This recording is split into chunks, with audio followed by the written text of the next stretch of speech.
fascinating. She doesn't want much as far as people are concerned. She wanted your autograph, and she hasn't asked me for one. Leonardo DiCaprio was the last one she got interested in. She's 11. It's the Grease That's true.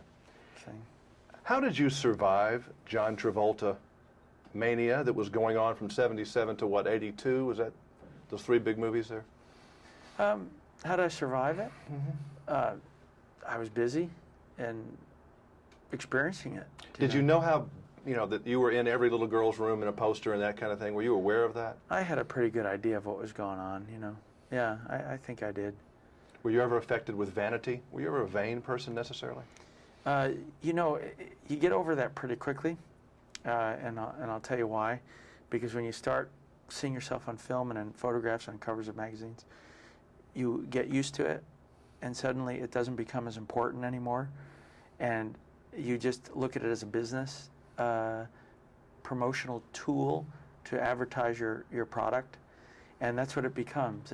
You lose the vanity, and as you can tell in my movies, sometimes I care and sometimes I don't, depending on whether the character cares. I've noticed that. Yeah, or the character doesn't. So, if you work as an actor and you think as an actor, vanity is only a question of the character and whether they have it or not.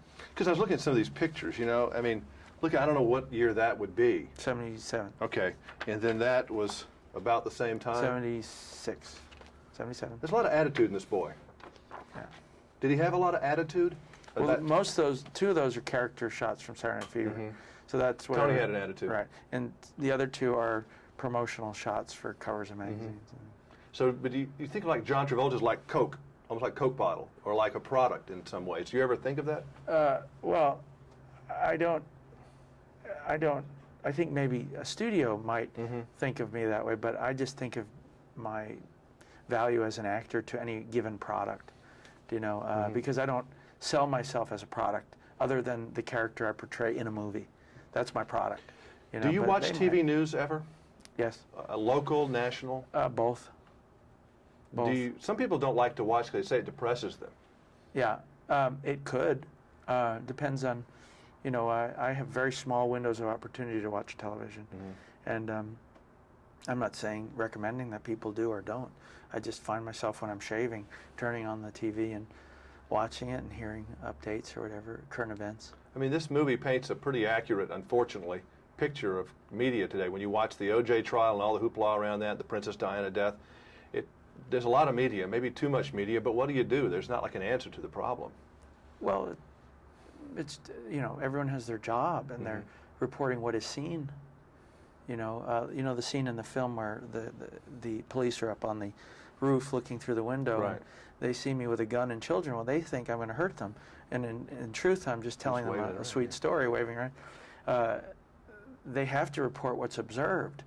Where people get in trouble is the interpretation or misinterpretation of what is observed, and then opinion on top of it. Have you been burned in the press, like for example in print, when you know you've given this interview and it comes out some other way?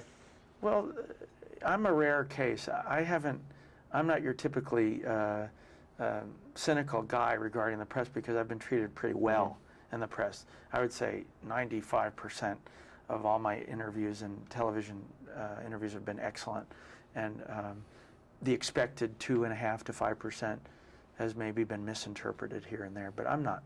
I don't have a lot of attention on that. I trust my presence with the press. That is interesting because it seems like a lot of people get to be big at whatever they are, whether it's politically or otherwise, and people like to knock them down. It seems like that's the nature of the beast. I don't know if anybody's ever really beat you up on anything particularly. I mean, well, they haven't. That's why it's hard for me to go there where others might feel they have, correctly or incorrectly, feel violated. I've never really felt violated in the legitimate press, and I've been fortunate. All right, say hello to Lorianne Crook, who hosts the show. She's Lorianne, say hello to Lorianne. Hi. I mean, it's enough John Travolta. We hear it all the time. John Travolta. She loves you. Oh my God, it's only getting worse. And I need to sign something. Yes, thank you. Which one would you like? Sarah, S-A-R, whichever one you pick, which you think she would like to have on her wall. Well, let's see. That's probably a safe one, the blue one. He's 11-year-old. He looks innocent. Yeah. He doesn't look dangerous.